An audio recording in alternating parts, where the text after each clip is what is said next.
Somewhere in northern Europe around 8,200 years ago there was a night, or maybe a morning, we can't know exactly, when the sea simply didn't stop. It came in, the way it always had, and then it kept coming. And when it finally settled, a landscape that people had walked across for thousands of years was gone. Not flooded, not damaged, gone. Beneath hundreds of feet of cold, grey water, permanently, one wave, one event. And the map of northern Europe looked fundamentally different afterward. Here's what makes this story so quietly astonishing. The land that disappeared wasn't empty wilderness. It was home, forests, rivers, wetlands, animals, people. A whole inhabited world that we've only recently started to rediscover piece by piece, buried under what we now call the North Sea. And the wave that helped erase it wasn't a storm or a tide.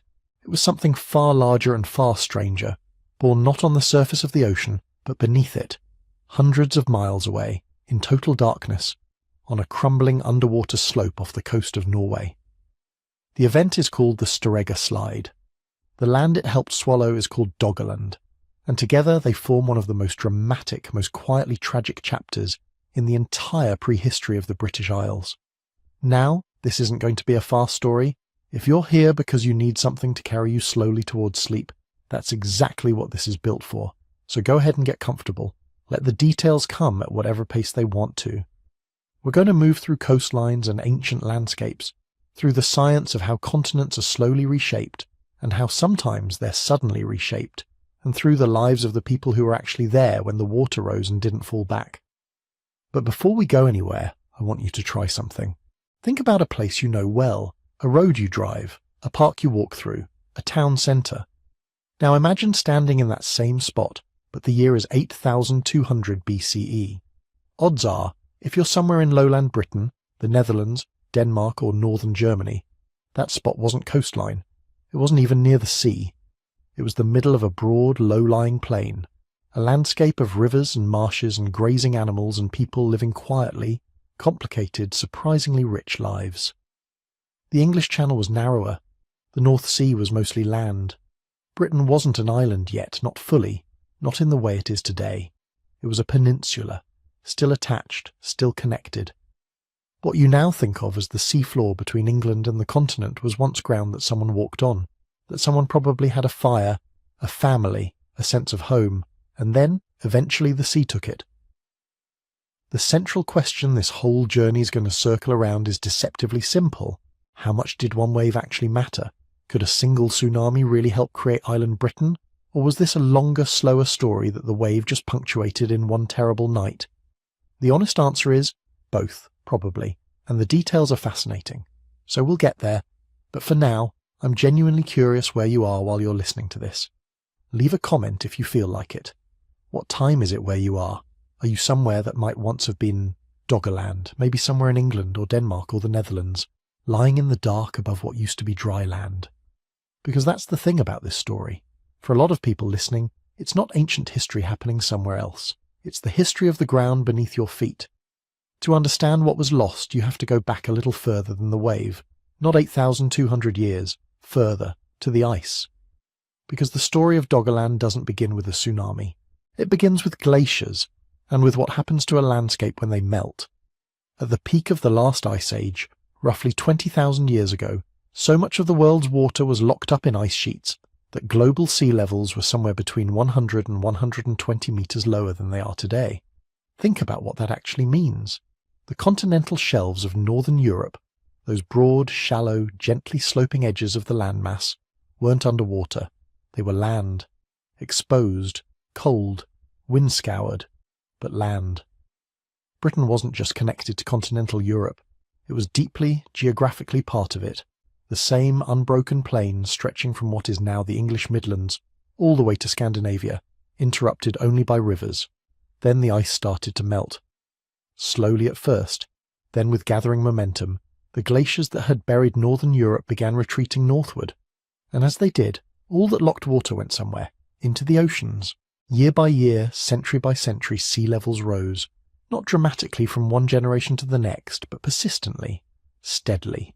The kind of change that lives outside of human memory, because it moves slower than a single lifetime, By around 10,000 years ago, the flooding had already reshaped enormous amounts of coastline. The broad, flat plain connecting Britain to the continent was shrinking. Not disappearing, not yet, but narrowing. The southern North Sea basin was gradually filling. River valleys that had once drained across the open plain were becoming estuaries, then inlets, then bays. What had been the interior of a continent was becoming, incrementally, a coast. This is the landscape that became Doggerland, and it's worth pausing here to actually picture it. Doggerland wasn't dramatic terrain, it wasn't cliffs or peaks or anything you'd put on a postcard. It was low, genuinely low, much of it barely above sea level even before the flooding accelerated, which meant it was rich in exactly the kinds of environments that are most productive for hunter-gatherers. River floodplains, reed beds, shallow lakes full of fish and waterfowl, broad marshes thick with plant foods, seasonal wetlands that would have drawn enormous herds of animals, woodlands of birch and hazel, and later oak gradually spreading northward as the climate warmed. And threading through all of it, large rivers, some of which we can still partially identify through seabed mapping. A major river system running roughly where the central North Sea sits today, fed by tributaries that included the Proto-Thames and what would eventually become the Rhine. We know this not because anyone wrote it down, but because the seabed remembers. Marine geologists surveying the floor of the North Sea have found the traces of river channels, meanders, oxbow lakes, the kinds of sediment formations that only happen in freshwater environments. Fishermen dragging nets across the Dogger Bank have pulled up the bones of mammoths, aurochs and brown bears, pieces of peat, fragments of ancient wood. In a few remarkable cases, the harpoon points of Mesolithic hunters. Submerged forests have been identified along the coastlines of Britain, Denmark and the Netherlands. Tree stumps still rooted in the peat, preserved under the shallow sea, some of them dating to the period when Doggerland was at its fullest extent. This is what geology does that no document can. It holds the shape of a world that no one alive remembers. The people living in this landscape were Mesolithic hunter-gatherers, and they were not by any measure primitive. This is a point worth making carefully. They had been living in and adapting to changing northern European environments for thousands of years. They understood their landscape with the kind of granular, intimate knowledge that comes from complete dependence on it. They knew which rivers flooded in spring. They knew where the elk wintered. They knew which mudflats would give up shellfish and which stretches of coast were reliable for sea fishing. Their lives were mobile, seasonally structured, deeply practical. They moved through Doggerland and its fringes the way skilled people have always moved through rich, complicated environments, following resources, returning to favoured sites, maintaining what were probably well-established routes and territories across the plain. And here's the thing. The sea level rise they were already living through would have been visible to them, in a slow way. Not year to year, probably, but generation to generation. A headland that a grandfather described is now an island. A ford that was once reliable is now thigh-deep in salt water. Camps that had been used for centuries are abandoned as the coast creeps inland. This wasn't new. This had been happening for as long as anyone could remember, which is to say for all of human memory in this region. So there's a strange tension already built into this landscape before the wave ever arrives. This was a world that people knew was changing. They had always adapted. The plain had been shrinking for thousands of years, and the people living on it had simply moved with the margins, adjusting, relocating, rebuilding the fabric of their lives wherever the land held firm. It must have felt, in some deep and practical sense, manageable. Rivers flooded, coasts shifted, you moved, you found somewhere else. This was the rhythm of life in a landscape defined by water.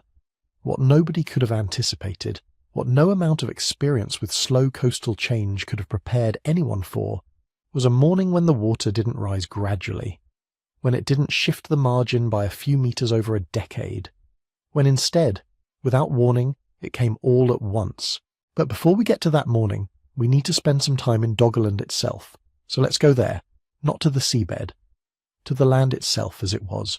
Picture a morning in late spring, somewhere around 8,500 years ago. You're standing on a low ridge, maybe 15 or 20 meters above the surrounding plain, which puts you higher than most of the landscape for miles in every direction. To the east, a wide river moves slowly through a floodplain, still green and waterlogged from the winter. Willow and alder cluster along its banks.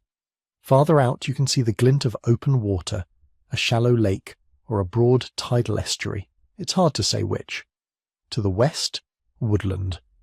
Birch and hazel mostly, with some oak beginning to move in as the climate settles into something warmer than anything the previous dozen generations had experienced. The air smells of mud and pollen and something faintly marine, because the sea, though you cannot see it from here, is not far. This is Doggerland in its middle period. Not at its fullest Ice Age extent, when the plains stretched enormous and wind-scoured and half-frozen. Not yet in its final, shrinking, waterlogged state. This is Doggerland when it was still productive, still navigable, still a place you would choose to live if you knew the landscape well enough to read it. Which the people living there absolutely did. We don't know what they called this place.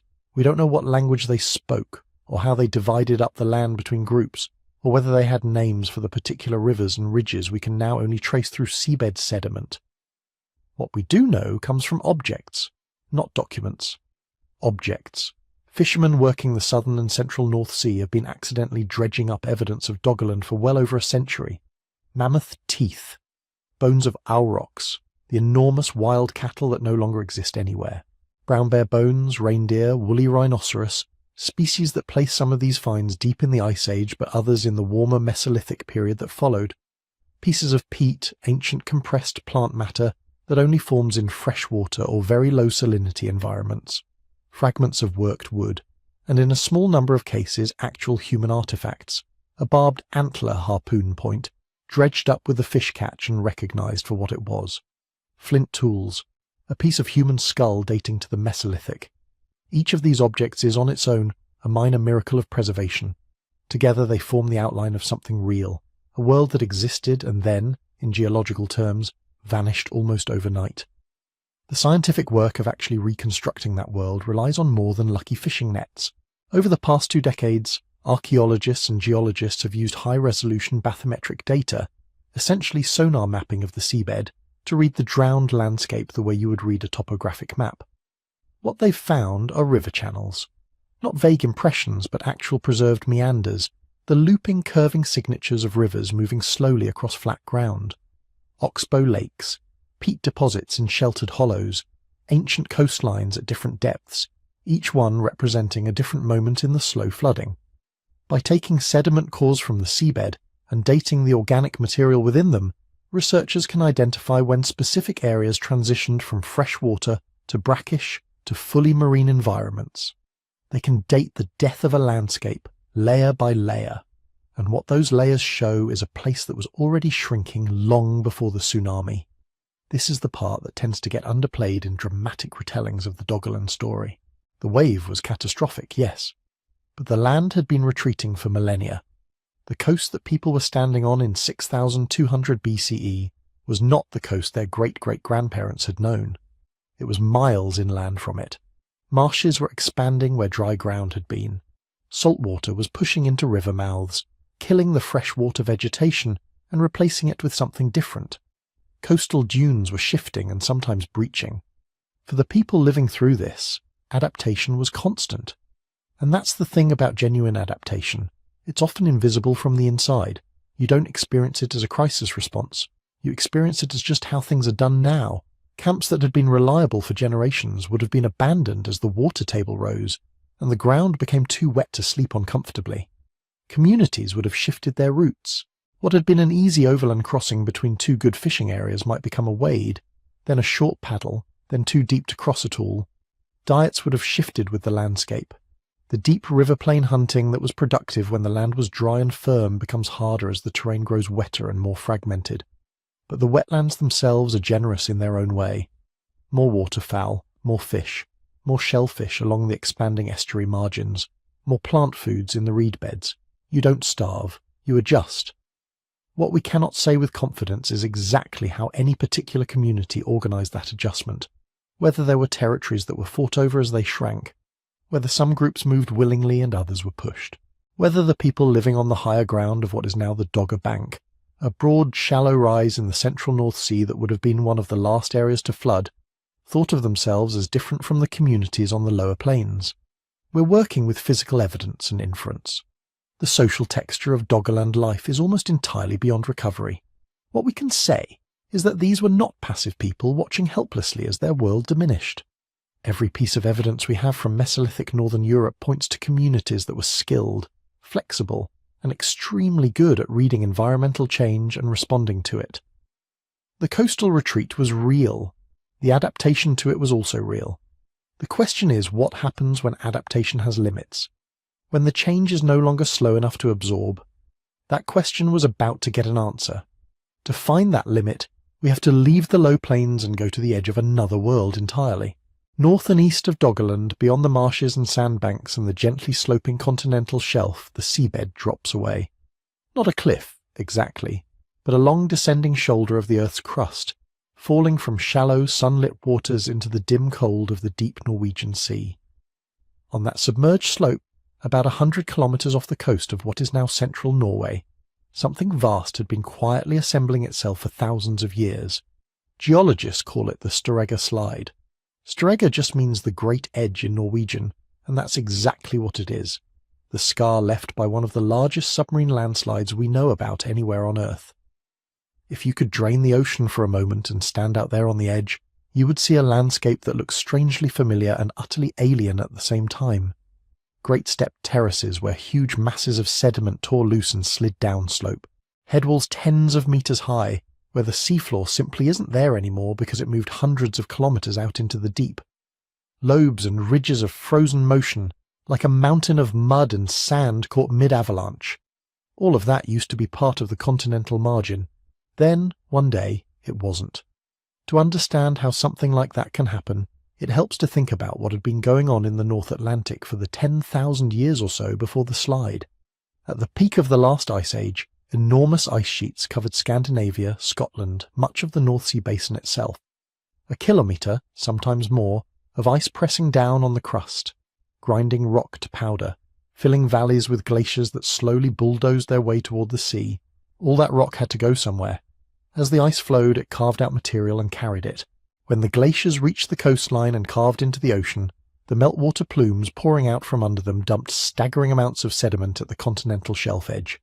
Sand, silt, clay, ground up rock flour, year after year, century after century, all quietly piling up at the break between shallow shelf and deep basin. Think of sand being poured at the edge of a table. As long as the slope is gentle, it will just accumulate. But if the slope steepens, the pile gets taller and taller until it reaches a point where the grains can no longer support each other. Add one more grain, disturb the pile just slightly, and suddenly everything gives way in one rushing, sliding mass. The Storegga margin was that pile on the edge of the table. For thousands of years, glacial meltwater and post-glacial rivers had been loading it with fresh sediment, layer upon layer, water-saturated muds, unconsolidated sands, material strong enough to sit there when undisturbed, but weak when pushed past their natural angle of stability. Underwater, gravity still works. Slopes can still fail. But the physics is a little different. Sediments can be partly supported by pore water, the tiny spaces between grains filled with fluid. If that pore water becomes overpressured, if there's too much of it or it can't escape, the sediment loses strength. It can behave not like a solid stack of grains, but like a very dense, very heavy liquid. Several things may have been nudging the Storegga sediments toward that unstable state. One is simple weight. Rapid sedimentation, after the Ice Age ended, meant new material was being dumped on top of older, water-rich layers faster than the water could escape. That traps pore fluids, increases pressure, and makes the whole pile more prone to collapse. Another possible factor lies frozen in the seabed itself, gas hydrates. These are crystalline solids where methane gas is trapped inside cages of water molecules, stable at low temperatures and high pressures. They sit in a kind of delicate balance. Warm things up just a little, or drop the pressure slightly, and the hydrates can break down, releasing free gas into the sediments. The gas can raise pore pressures further, weaken the structure, and effectively lubricate potential slip surfaces. In high-latitude continental margins during the transition out of an ice age, conditions for gas hydrate formation and breakdown are perfect. Ocean temperatures are slowly changing. Sea levels are adjusting. The precise stability fields of those frozen gas deposits are being nudged. And then there is the crust itself, still responding to the vanished ice. When the Scandinavian ice sheet melted back, The removal of that kilometre-thick weight allowed the underlying rock to rebound. Not instantaneously, but gradually, over thousands of years. The land rises, the crust flexes. Offshore, that flexing can change stress patterns in the sediments and the rocks beneath them. Post-glacial rebound is not dramatic on human timescales. You'd never notice a shoreline creeping up a few millimetres per year, but over centuries it can load faults, alter the tilt of entire shelf segments, and nudge already unstable slopes a little closer to failure. Put all of these together and you get a picture of a margin that, by around 8,200 years ago, was primed, oversteepened, overloaded, full of water-rich layers and possibly gas-charged horizons. A sleeping giant that didn't look like much from the surface. Just another expanse of grey, restless sea. What finally pushed it over the edge is still debated. One candidate is an earthquake. The North Atlantic and Norwegian Sea are not quiet tectonically. There are faults associated with the opening of the ocean basin, with post-glacial rebound, with old fracture zones in the crust. A moderate to large quake shaking an already unstable slope could be enough to make it fail. Just as a skier's shout can sometimes crack a fragile snowpack and send it thundering downhill, a brief pulse of ground motion could turn poised potential energy into motion. Another possibility is that gas hydrate dissociation reached some tipping point. As ocean bottom waters warmed in the early Holocene, the zone where hydrates were stable may have retreated deeper. If enough hydrate converted to free gas at once, the resulting pore pressure increase could have triggered a runaway failure along a weak layer. It could also have been a combination of things: slow changes in temperature, long-term rebound, progressive weakening along a buried horizon. Then, one day, some small disturbance, an earthquake, a minor slump upslope, a pressure wave from another event, crossed an invisible threshold. The sediments slipped. When they did, they moved in a way that is hard to picture at human scale. This was not a little slump at the edge of a harbour. Reconstruction suggests that the Storegga slide involved thousands of cubic kilometres of material. Imagine a layer of mud, sand and debris up to several hundred metres thick, extending for hundreds of kilometres along the margin, suddenly detaching and accelerating downslope at tens of metres per second. Not a solid block, but a contorting, flowing mass that entrained more material as it went. As that mass moved, it displaced the water above it. Push a hand quickly into a bathtub and you get a small wave. Push something the size of a small mountain range into the North Atlantic in a matter of minutes, and you get something else entirely. This is where it helps to separate two very different ways the ocean can change. The people of Doggerland were deeply familiar with sea level rise. They had lived with it for generations. Year by year, decade by decade, high tide crept a little further inland. Saltwater fingers reached a little farther up the estuaries. Campsites that had been safe on dry ground needed to be moved a few hundred metres, then a kilometre. The change was inexorable but slow enough that you could adjust your life around it. Build your shelters a little higher, shift your hunting grounds. Teach your children that the place where your grandparents gathered shellfish is now part of the sea. A tsunami is the opposite of that. Sea level rise is measured in millimetres per year. A tsunami is measured in metres per minute. It is not the ocean slowly claiming land by long negotiation. It is the ocean taking it by force. The Storegga slide was one of the mechanisms by which that force can be released. When a huge volume of sediment collapses suddenly on the seafloor, it acts like a giant paddle shoving the water out of the way. That shove sends a pulse of energy through the ocean. At first, out in deep water, it doesn't look dramatic. Tsunami waves in the open ocean can be only a metre or less in height, with wavelengths of tens or even hundreds of kilometres. A ship passing over would barely feel a long, slow rise and fall. But the energy is there, moving outward in all directions from the source, across the Norwegian Sea to the north, toward the coast of Norway to the east, and crucially, southwest and south, toward the British Isles and the broad, shallow platform of the North Sea. As those waves travel, they transform. In deep water, they are fast and low. In shallower areas, where the seafloor rises under them, they slow down and grow taller, compressing their energy into less depth. They bend around underwater features, refract along slopes, interact with coastlines that can either focus or diffuse their power. By the time the Storegga tsunami reached the coasts of what is now Scotland and the narrowing, shoaling basin over Doggerland, it was no longer just an almost invisible bulge in the open ocean.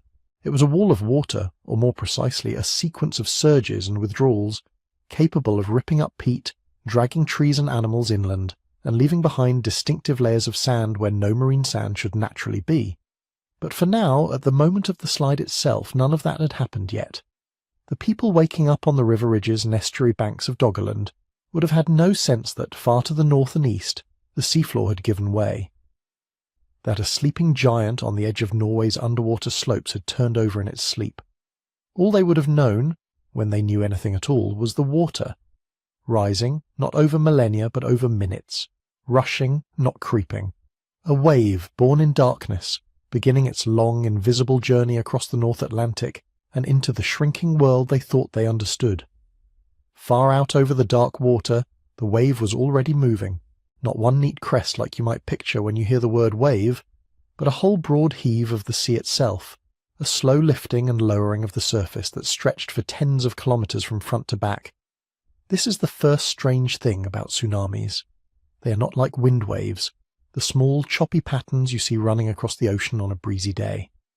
Those familiar waves have short wavelengths, maybe a few meters from crest to crest, and they live in the skin of the ocean, stirred up by air skimming over water.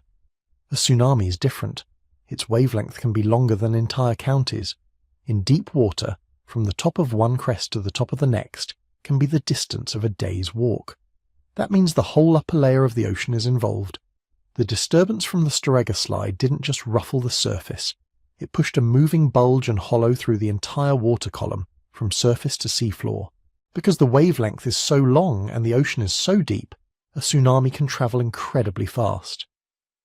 There's a simple relationship that oceanographers use. The deeper the water, the faster the wave. Out over the deep Norwegian Sea, where the bottom lies thousands of meters below, that Storegga pulse may have been racing along at hundreds of kilometers an hour. Not quite the speed of a jet, but more like a cruising airliner than any storm swell. Yet if you had been on a boat above it, you might not have noticed very much at all. No towering wall of foaming water, no sudden crash, just a gentle, eerie thickening of the sea. The surface would rise a little, stay high for a long time, then sink again, so slow that you might blame your senses, or a change in the weather, or the tide, the ocean carrying a hidden bruise under its skin. As that long bruise spread out from the slide scar, it began to encounter the complicated geography of the North Atlantic basin. The seafloor is not flat. Ridges and plateaus, channels and banks, all lie hidden beneath the surface. And just as wind shapes itself around hills and valleys in the air, tsunami energy is shaped by the underwater landscape. When a tsunami travels over very deep ocean, it has room to spread its energy through a tall column of water. As it runs up onto a continental shelf, into shallower depths, it suddenly has less room. The bottom rises to meet it. The wave has to slow down because the water is now shallower, but the energy it carries hasn't gone away. Slow a wave without losing its punch, and something has to give. The wavelength shortens, the water piles higher. That's the second strange thing about tsunamis. They grow not because more water is being added, but because the same disturbance is being squeezed into a shallower space. You can imagine it like pushing a carpet across a floor. On smooth wood, it can glide out, low and wide. Push that same carpet into a narrow hallway and it has to bunch up, rising in folds. The continental shelves around northern Europe acted like the edges of a giant hallway. On the Norwegian side, the shelf is relatively narrow and steep. The wave had less distance over which to slow and rise, but when it hit, it would have met high, rocky coasts and fjord mouths that could catch and reflect its power. To the southwest, toward Britain and the drowned plains of Doggerland, the shelf is broad and gently sloping. The North Sea basin is like a shallow bowl set on the side of the deeper Atlantic. It shoals gradually from hundreds of meters to tens, and then to single digits as it approaches the old river valleys and lowlands. That shape matters. As the Storegga tsunami crossed the deep Norwegian Sea and approached this tilted bowl, its speed began to fall.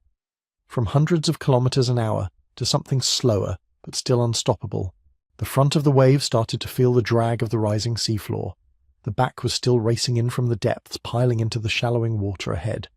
The wave steepened, but it didn't do so evenly. Wherever the seabed formed a natural ramp, the wave climbed higher. Wherever there were deeper channels, old glacial troughs, ancient riverbeds now flooded, the energy could run farther in, funneled like wind through a mountain pass. Coastlines complicate things further. A wide open beach allows the wave to spread its force over a long flat surface, losing some of its height as it rushes inland. A narrow bay, a funnel-shaped estuary, a river mouth pointing straight toward the incoming surge can do the opposite. They concentrate the water, making it run higher and faster. Ancient Scotland and the coasts around the North Sea were full of such features. Long inlets carved by glaciers, drowned valleys, braided estuaries where rivers entered the low plains. Each one was a potential lens for tsunami energy, a place where the sea could rise not by a little, but by many meters. From above, if you could have watched with impossible detachment, you would have seen the wavefront bending as it moved onto the shelf. Parts of it refracted, turned toward shallower areas, like light bending when it passes from air into glass. Some energy wrapped around headlands and islands. Some raced up the deep central troughs of the basin, then spilled sideways over banks and shoals. Looking down, you'd see not one neat ring spreading out, but a constantly warping, splitting, merging pattern of long swells, all born from the same initial shove, all being sculpted by the shape of the seafloor and the line of the land.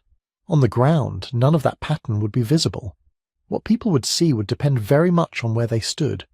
Along some shores, the first sign might have been a strange, unnatural retreat of the sea.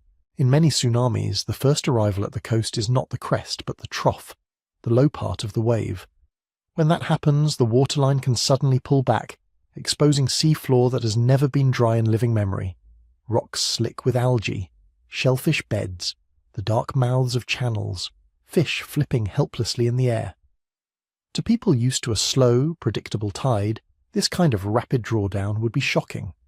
The sea emptying itself in minutes instead of hours, rivers momentarily flowing downstream through yards of sudden extra space, boats stranded at crazy angles. Animals often notice such things first, birds on the mudflats taking off all at once, seals and dolphins moving in odd hurried patterns away from shore instead of toward it. Herd animals lifting their heads, scenting something they don't understand. On other stretches of coast, especially those facing directly into the incoming crest, or lying inside funnel-shaped bays, there might be no warning retreat at all, just an already rising tide surging higher, faster, as if some invisible hand had tipped the whole horizon toward the land. Sound would change too. Far offshore, a tsunami is nearly silent. As it shoals and breaks, it can become a roar, not like thunder exactly, but like an endless rushing wind filled with grinding and snapping noises, wood splintering, stones rubbing, trees tearing from the soil. Yet even close to shore, the first moments might feel weirdly quiet. People pausing at the edge of the water, puzzled by how fast the current is running, how odd the waves look, how the usual pattern of ripples and little breakers has given way to a single smooth rising sheet. Then the line between sea and land blurs. Tsunamis don't always arrive as sharp, glassy walls like in paintings. Often, especially on gently sloping coasts, they look more like a fast-moving tide that refuses to stop. Water pushing up the beach, over the dunes, across the low ground, higher than any remembered storm, carrying with it everything that isn't rooted deep or heavy enough to resist. Driftwood, peat, soil, animals, shelters, people. And the first surge is rarely the last. Because a tsunami is a whole train of long waves, not just a single crest. The sea can pulse in and out for hours, one surge higher than the last, another arriving from a slightly different angle after being reflected from a distant headland. Between them, the water may race back, turning rivers into torrents that suddenly flow seaward, dragging debris and bodies and uprooted trees. For the Mesolithic people around the North Sea, that would have meant chaos that refused to resolve. Climb a tree and survive the first rush, only to find the trunk scoured out around its roots by the retreat, ready to topple when the next wave comes. Take refuge on a low hill, watch the water slow at your feet, and then realize that what you thought was the end is only a pause before the next higher surge. Yet it would not have been the same everywhere. Some stretches of the ancient coastline might have seen only a few meters of unusual flooding, enough to swamp a camp, drown a hunting party, rearrange a riverbank, but survivable if you were far enough inland or lucky in your choice of ground. Other places where the wave was focused by bays and channels, or where low plains lay close to the shore, would have experienced something far worse. Water climbing as high as the tops of trees, racing inland for kilometers, erasing whole tracts of land from practical use in a single violent hour. This patchiness is something geologists see today when they map the thin sheets of sand the Storegga tsunami left behind. In some cores, the tsunami layer is thick, coarse, full of ripped-up peat and broken shells, evidence of powerful, turbulent flow. Just a short distance away, the same horizon is a faint smear, a few grains thick or missing entirely. The wave's touch was uneven. For the people living around the North Sea basin, that meant fate was uneven too. A family camped on a higher bluff might have watched the strange withdrawal and return of the sea from a terrifying but safe distance, their stories later describing a river that turned around and tried to climb back into the sky. Another group, settled on a low, fertile spit between channels, might have had no such margin. For them, there was only the rushing water, and then nothing at all. And then there were the places most exposed of all. The outer islands and headlands of what is now northern Britain, standing like stone teeth on the edge of the North Atlantic, and the flat, river-crossed plain of Doggerland itself, lying directly in the path of the shoaling wave inside the North Sea Bowl. As the tsunami train moved farther onto the shelf and curled into the narrowing basin, those areas were waiting, though they did not know it, for the full expression of the wave's transformed power. The next part of the story belongs to them, to the cliffs and bays of ancient Scotland, and to the broad, low country that would soon learn what it meant to have the sea arrive not as a neighbour, but as a sudden, devouring guest. On the far northwestern edge of Europe, the first stone to meet the wave was Scotland. Not the Scotland you know today, with its mapped coastlines and named islands, but a more intricate version. Sea level was lower than now, the shoreline bit deeper into the land. Long, glacially carved inlets reached far inland, their steep sides remembering the ice that had once filled them. Low plains and peat-filled hollows fringed the mouths of rivers. Offshore, smaller islands and skerries, some now drowned, some still here, stood as scattered stepping stones between the deep Atlantic and the shallower shelf. Into this maze came the Storegga tsunami. As the leading swell struck the outer headlands, it began to fold itself around the contours of the coast. Swell lines that had been almost straight in deep water now kinked and curved. One part of the wave rushed into a fjord-like sea loch, another wrapped around an island, another rode up over a broad, gently shelving bay. The same pulse of displaced water, constantly reshaped by the land. In narrow inlets cut by ancient ice, the effect would have been dramatic. Take a long sea loch, something like modern Loch Broom or Loch Torridon, but with its shoreline slightly farther out, its head perhaps lined with mixed woodland and peat bog. The mouth opens to the Atlantic. Behind it, the loch narrows and bends, a deep groove incised into the highland rock. When the tsunami pushed into such a feature, the water couldn't spread sideways. It was forced to run inland, its energy squeezed between the walls of the glen. The wavefront climbed the loch like water racing up a tilted gutter, slowing as it went but growing steeper, higher, piling against the head of the inlet. Geologists have tried to read the traces of that inland rush. Around the Moray Firth, along the east coast of Scotland, and in low-lying pockets on the west, they have bored into ancient peat and mud, drawing up long, dark cores that are like rolled-up scrolls of landscape history. Layer by layer, century by century, the quiet work of rivers, tides and plants has been laid down in thin sheets of silt and decomposed vegetation. Most of those layers are what you would expect from gentle, everyday processes. Fine peat from centuries of moss and heather growing and dying on waterlogged ground. Thin laminations of estuary mud, built grain by grain as tides creep in and out. Pollen grains, fragments of insect wings, bits of charcoal from distant campfires or natural fires. Then, at the level corresponding to about 8,200 years ago, something different appears. A band of sand, sometimes only a few centimetres thick, sometimes much more. Clean, sharp-edged grains lying where no normal storm should have put them, sand abruptly inserted into the quiet sequence of peat and silt. In places that sand is coarse, full of broken shells and ripped-up clumps of older peat, rolled and tumbled together by violent water. In others, it's finer, a more subtle smear, hinting at a weaker incursion. Above and below, the peat continues, as if a peaceful bog had, for a brief moment, been overwhelmed by the sea and then resumed its slow, steady growth. These tsunami deposits, as geologists call them, are some of the clearest evidence that the Storegga wave reached Scotland and the Northern Isles. They're not everywhere. That patchiness, the same uneven touch hinted at earlier, is written in the cores. Drill in one hollow and you hit a thick sand layer, obvious and disruptive. Drill a short distance away and the horizon is faint or missing altogether. Even in the places hit hardest, the wave did not leave a single uniform signature, but in enough locations, along parts of the Moray Firth, in the lowlands around Montrose, across stretches of the Shetland and Orkney coasts, the same story repeats. Peat, then sand out of place, then peat again. Dating these layers is a delicate exercise. Peat is full of once-living material, leaves, stems, bits of wood. Each piece contains carbon that was taken from the air while the plant was alive. Over time, the radioactive isotope carbon-14 in that material decays at a predictable rate. By measuring how much remains, scientists can estimate how long it has been since that plant stopped exchanging carbon with the atmosphere, how long since it died and became part of the peat. In practice, they don't date the sand itself. Sand is just mineral grains, it doesn't carry a clock.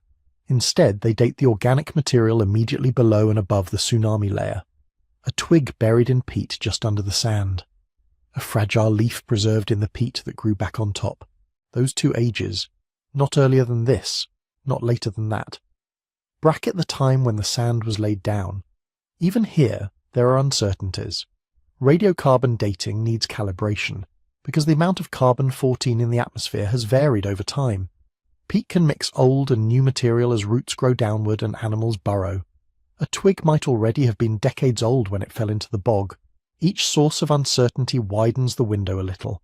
So when scientists say the Storegga tsunami deposits in Scotland date to about 8,200 years ago, they are speaking in rounded terms.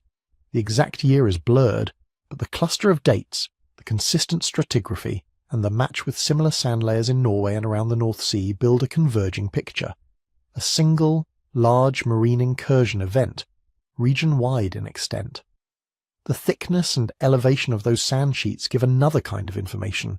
Hints about how high the water must have reached. Around the Montrose Basin on the east coast, tsunami sand has been found several kilometres inland and at elevations that suggest water climbing multiple metres above the normal high tide of the time. In some Scottish sites, researchers have argued for run-up heights, how high the water reaches on land of perhaps 10, 15, even more metres above the pre-existing shoreline. But these reconstructions come with careful caveats. Land has not been still since that day.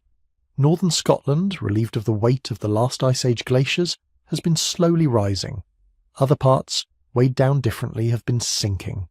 Shorelines have migrated as sea level climbed with the melting of continental ice.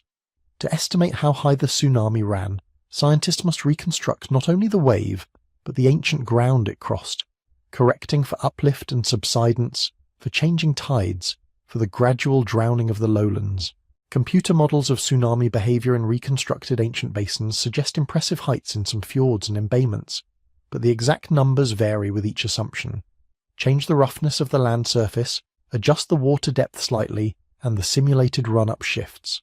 This is why responsible researchers talk in ranges, in best estimates, in phrases like possibly up to, rather than precise, confident figures. What is clear, even within those uncertainties, is that in certain parts of Scotland and the Northern Isles, the sea rose far beyond any ordinary storm surge. Imagine following the wave's path along the coast. On the exposed Atlantic side of the Northern Isles, the Orkneys and Shetlands, the first impact would have been blunt and direct.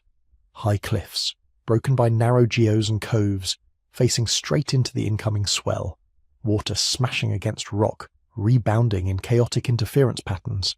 Sea caves suddenly flooded to their roofs, spray leaping higher than usual, driven by a swell that did not behave like any winter storm.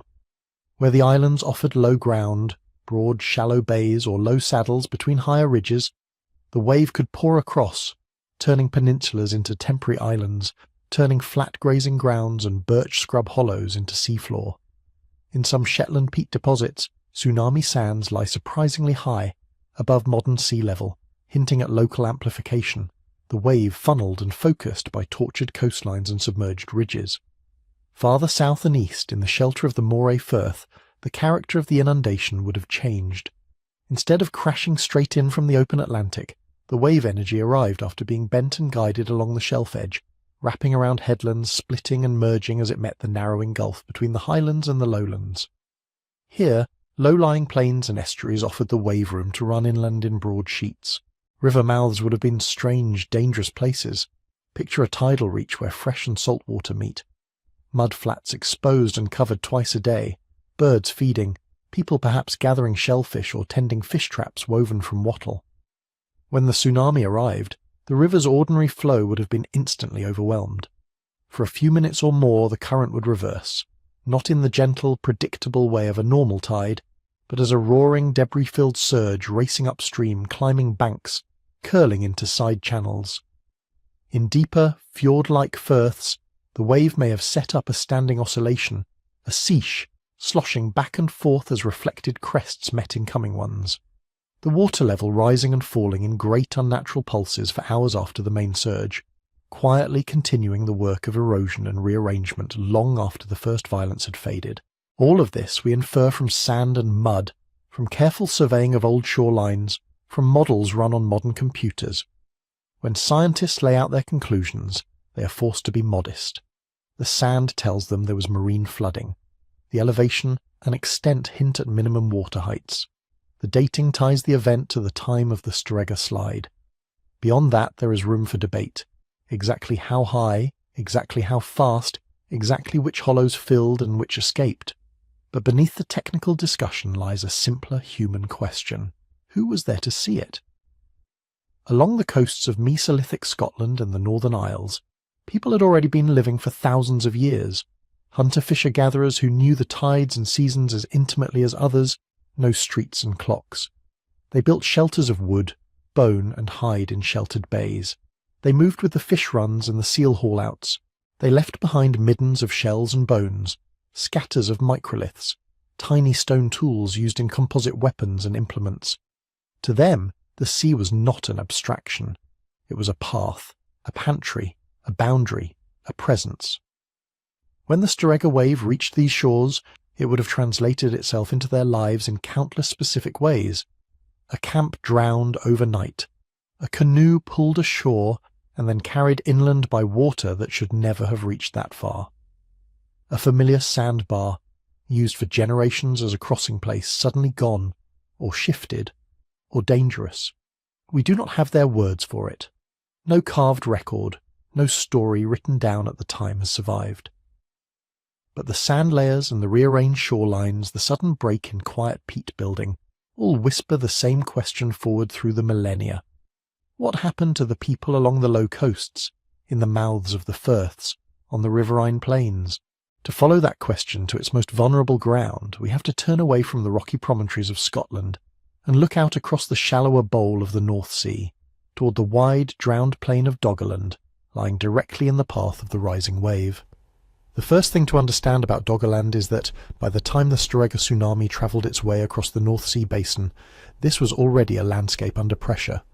For thousands of years after the last ice age peaked, sea level had been rising, not in sudden leaps but in slow, persistent increments, a few millimetres a year, a shoreline stepping inland, season by season, generation by generation, so gradually that no single person would have seen it as anything except the way the world worked. On the broad low plain that once connected Britain to the continent, this change didn't look like a wall of water swallowing the land. It looked like creeping marsh. What had been dry grassy ground became seasonally waterlogged. Shallow depressions that once held only winter meltwater lingered into summer as ponds and pools. Channels braided and rebraided across the surface, seeking the easiest line toward the deepening sea. Forests retreated to slightly higher rises. In their place, reed beds and aldercar spread, then more open wetlands.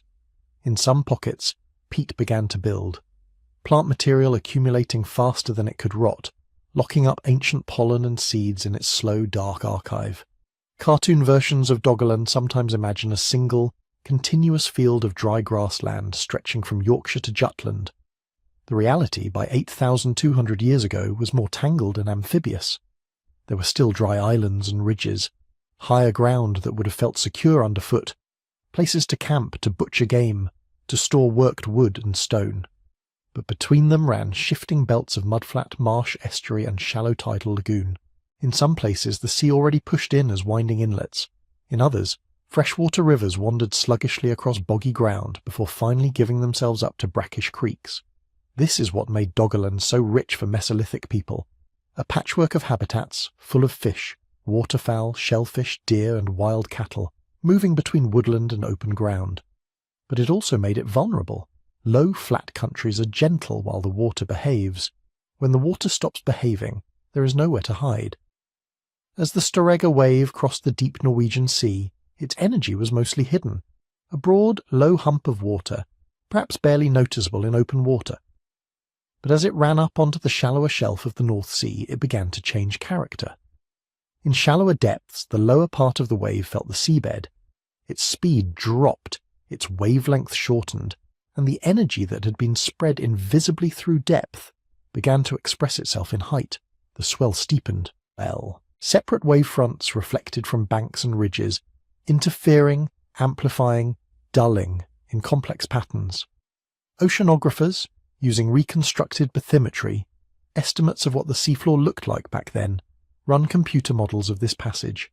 They watch simulated colour bands of water height curl over submerged sandbanks, meet in the shallower bowl of the central North Sea, and surge onward like a slow, muscular breath of the ocean. When that surge met Doggerland's low margins, it did not politely stop at the ordinary shoreline. Imagine a tidal creek that usually fills and empties with the twice-daily pulse of the sea. Its banks are muddy, lined with reeds. On higher ground either side, Mesolithic people have small camps, hearths ringed with stone, piles of worked flint, racks for drying fish or meat. On a normal high tide, the water might lap partway up the bank, wetting the roots of the reeds, nudging a little farther on stormy days. The people who live here know its moods. They know where to pitch their shelters to stay dry. Now imagine the difference between that and a tsunami. Instead of the familiar gradual rising and falling, the water begins to come in as a single, sustained push. The creek mouth widens, the surface level climbing and flattening at the same time.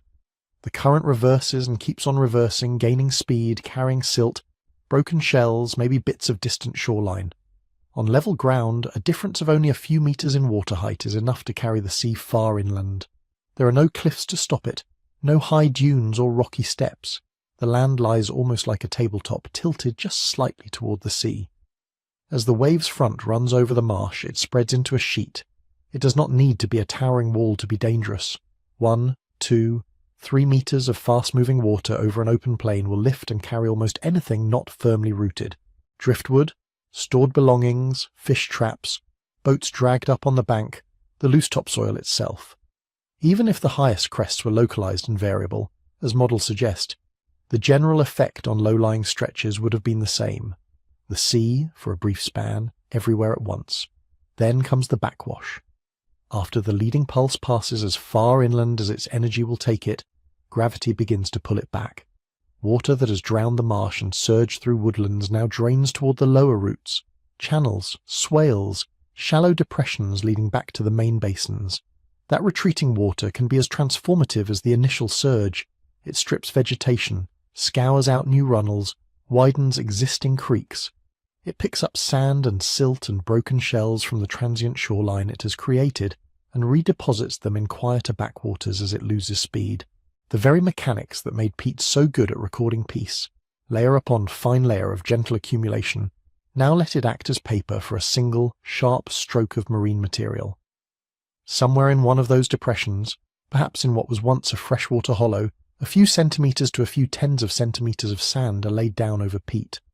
Salt water has flooded a place that was used to rain, groundwater, and occasional river overflows. The plants that come back afterward have to deal with that sudden change, and for a while, or perhaps for good, the community shifts. Multiply that process by hundreds of channels and hollows across a vast plain. We do not yet have neat continuous cores from the whole of Doggerland. Almost everything we know comes from the margins, from present-day coasts in eastern England, the Netherlands, Denmark, and from samples occasionally brought up during North Sea construction and dredging. Somewhere under the shipping lanes and fishing grounds, similar tsunami sand layers may sit, but they are hard to reach. This is one reason the precise impact on Doggerland is so difficult to reconstruct. Underwater, erosion and later sedimentation keep working. Tidal currents rake across the seabed, reshaping sandbanks, cutting and backfilling channels. In some places, later glacial and post-glacial deposits lie thick over older surfaces.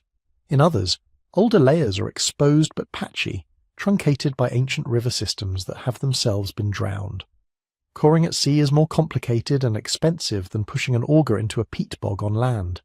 Each sample is a narrow vertical glimpse, separated by long distances from its neighbours. When a core does show a suspiciously sharp band of sand in the right age range, scientists must decide, is this a tsunami deposit, a storm layer, or something else entirely? Again, they turn to models. By combining bathymetric reconstructions of the ancient North Sea with calculations of the Storegga slide volume, they can simulate where the wave's energy would have focused, how far inland it could have reached, and which areas of Doggerland would have been most strongly inundated. They test different scenarios, slightly higher sea levels, slightly lower, different shorelines, variations in the exact shape of the slide. What emerges is not a single, crisp image, but a family of possibilities.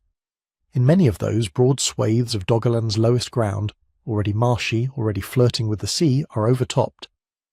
Islands of higher land remain as temporary refuges. Some ridges are cut off for a while, turned into short-lived islands by salt water filling the belts between. Certain river courses are rerouted, their mouths silted up or opened wider by the pulse. From a human point of view, the most immediate effect would have been on camps and the subtle infrastructure of daily life. Even if the main wave heights in the central basin were lower than at some Scottish fjord heads, the combination of flat topography and a high water pulse would have been unforgiving. Camps pitched on what had always been safe high banks might suddenly find themselves surrounded by water, the lower approach paths and foraging grounds submerged. Storage pits could be flooded and contaminated with salt, smoked fish washed away, caches of bone and antler carried off or buried under new sediment. Firewood and worked timber, so carefully gathered in an open landscape, might end up scattered or waterlogged beyond practical use. Freshwater sources would have been especially vulnerable. Shallow wells dug near camps, using the freshwater lens that often sits atop brackish groundwater, could turn salty for a time. Small ponds and cut-off meanders that served as reliable drinking places would have been tainted or physically altered. Even where people survived the water itself, they faced a changed hydrology. Places that were safe to drink from before might now carry the sting of the sea, and yet it is important to separate in our minds the suddenness of the tsunami from the longer drowning of Doggerland as a whole. The Storegga wave did not by itself erase the land bridge between Britain and the continent in a single night. That connection had been narrowing for centuries. The shallowest areas were destined to go under, tsunami or no tsunami, as global sea levels continued their slow climb in response to distant melting ice. Think of the tsunami instead as an accent, a sharp, disruptive event superimposed on a slow trend. For people living on the plain, the broader story was gradual, more frequent flooding of familiar spots, more land becoming wet underfoot, certain trails turning unreliable at particular tides. The tsunami was a sudden, confusing episode within that longer narrative. It may have locally hastened the abandonment of some low-lying zones. It may have made certain areas feel less secure, nudging groups to prefer higher ground that, in any case, would soon become islands. Archaeologically, that distinction matters. The ongoing submergence of Doggerland leaves a diffuse signature. Layers of estuarine and marine sediment over what used to be terrestrial soils, preserved tree stumps, peat layers now buried beneath sand and silt. The tsunami, if it left its mark at all in the central parts of the plain, would be just one particular sandband among many, only distinguishable by careful dating and context.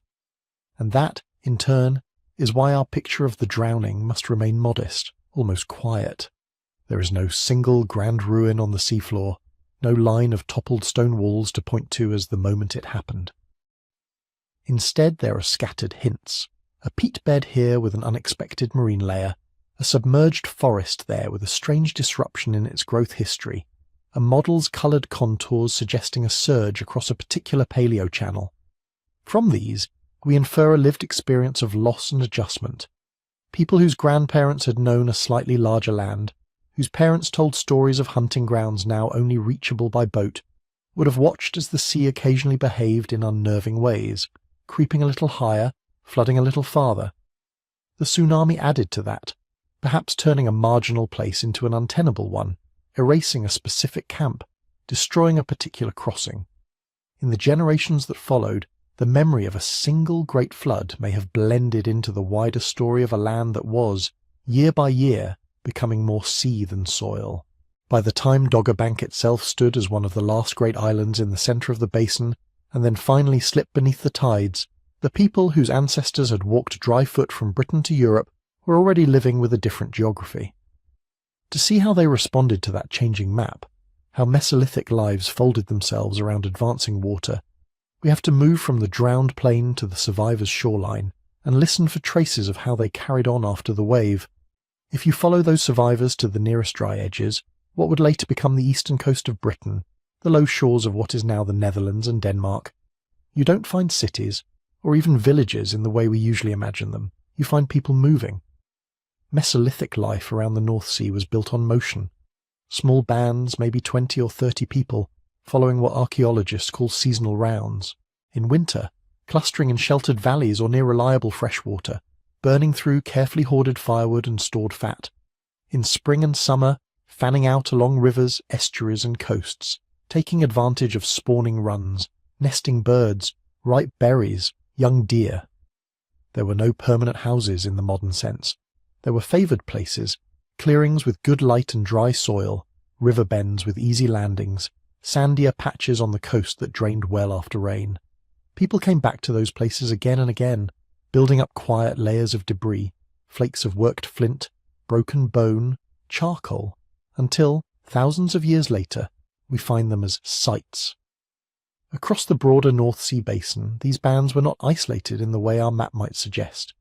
They were linked by routes that ignored the later boundaries between land and sea. A river that today empties into the North Sea was once a road into the heart of Doggerland. A line of low hills that now form a chain of islands once continued as a single spine across a wider plain. Along those routes, there is evidence for long-distance movement of stone. Flint and other tool-making materials carried tens, sometimes hundreds, of kilometres from their original outcrops. That implies trade or exchange, gifts passing from group to group, obligations and friendships knit across distance. The tools themselves were small, precise, and standardised. Mesolithic craftspeople around the North Sea made microliths, tiny, carefully shaped stone pieces, often less than a few centimetres long, set into wooden or bone shafts with resin and sinew to form composite arrows, barbed points, knives. They made bone harpoons with regular repeating barbs, polished adzes and axes for working wood, and probably nets, traps and baskets woven from plant fibres that almost never survive in the archaeological record. They used fire to clear patches of woodland, encourage browse for game, and maintain open edges where animals were easier to track and ambush. Into this mesh of people, tools and landscapes, the Storegga wave arrived as a disruption, not an ending. On the day itself, reactions would have been very simple and very old.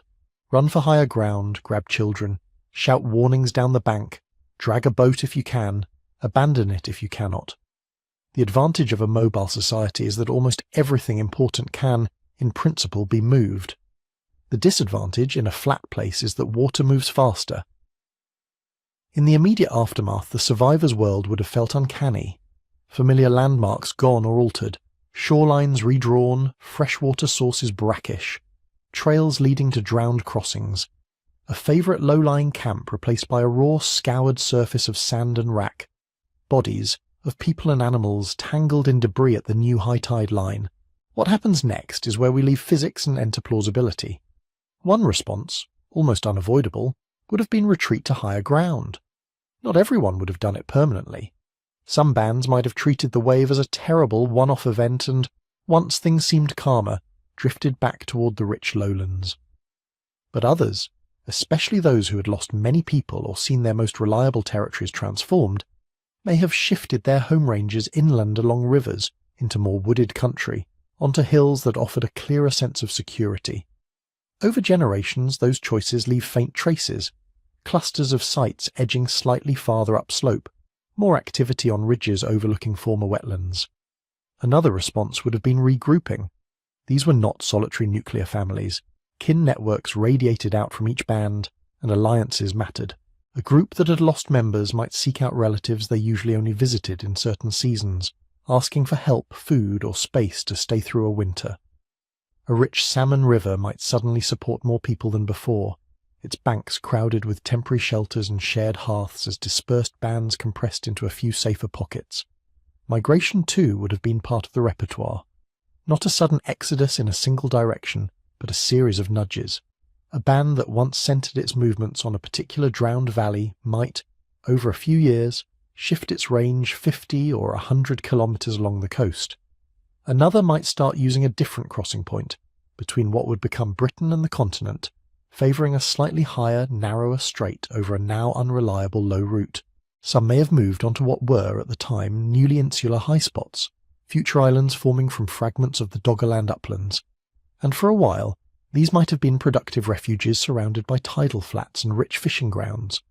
The archaeological record cannot show you those decisions in real time, it only hints. A scatter of tools on a now submerged terrace here, a cluster of later sites on a former headland there.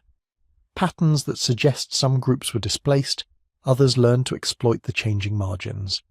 For Mesolithic people, coastlines were opportunities as much as threats.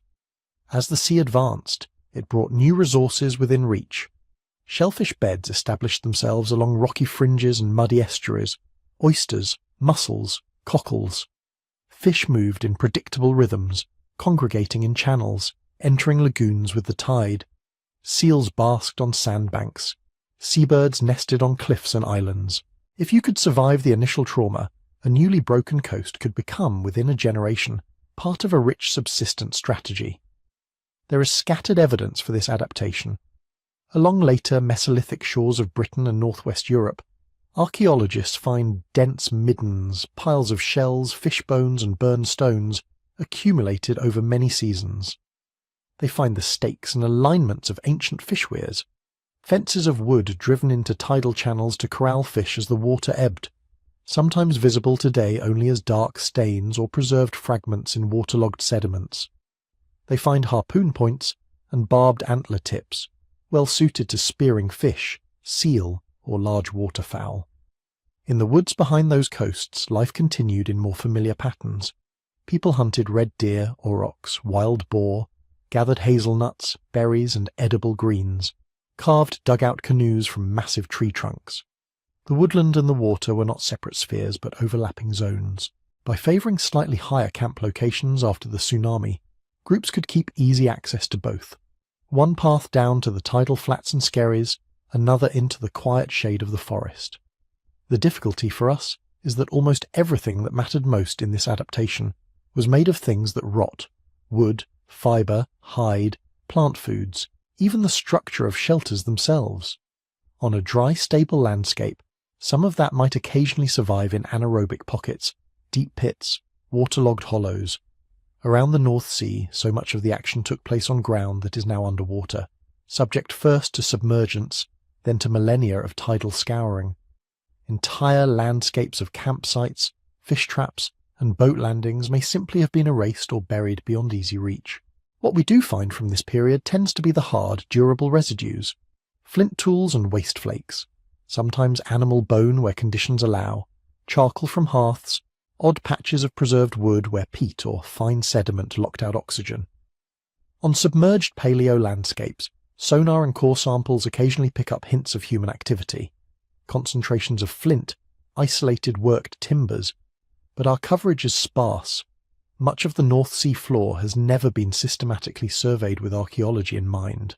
When a trawler net hauls up a split worked bone point, or a dredger recovers a patch of peat with traces of burning, these are glimpses, not a full picture. That sparseness is why we must be careful.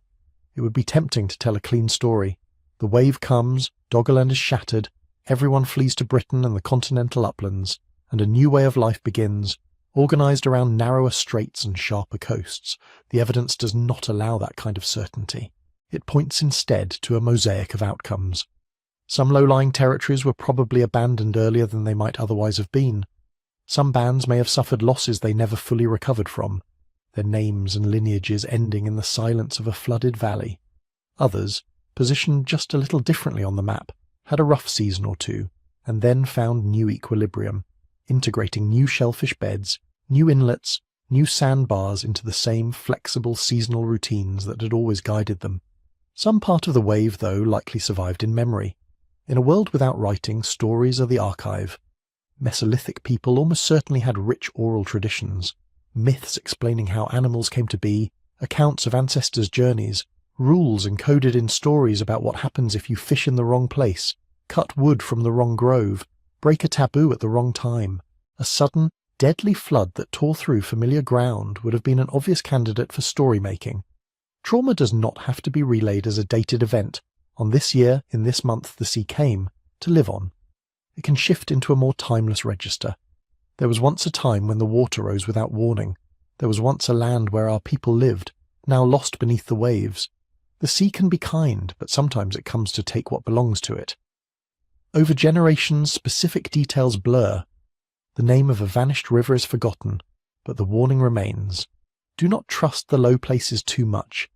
Build your camp where you can still see the trees behind you.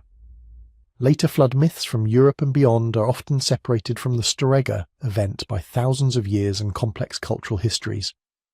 It would be irresponsible to draw a straight line from any one of them back to this particular wave, but the mechanism, traumatic events entering a culture's oral repertoire, being retold and reshaped as cautionary tales or cosmological anchors, is universal.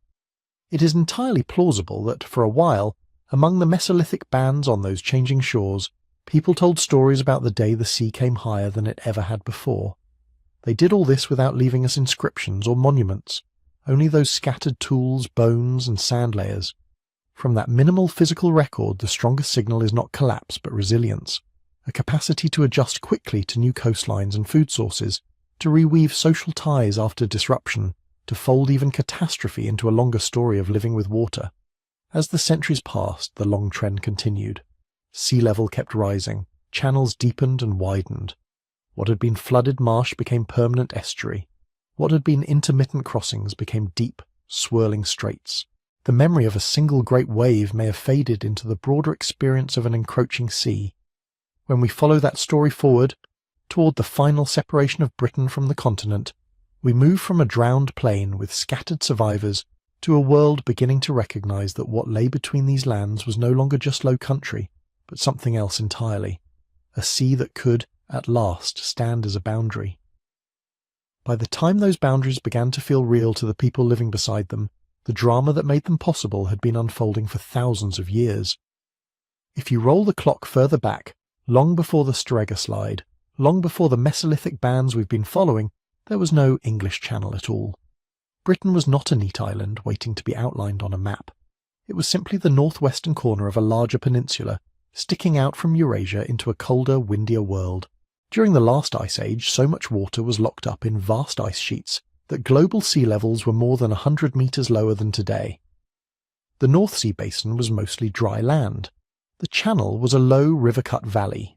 Huge rivers, ancestors of the Thames, the Rhine, the Seine, flowed together, winding through a broad plain before spilling out into the Atlantic somewhere beyond what is now the edge of the continental shelf. As the climate warmed after the last glacial maximum, those rivers changed.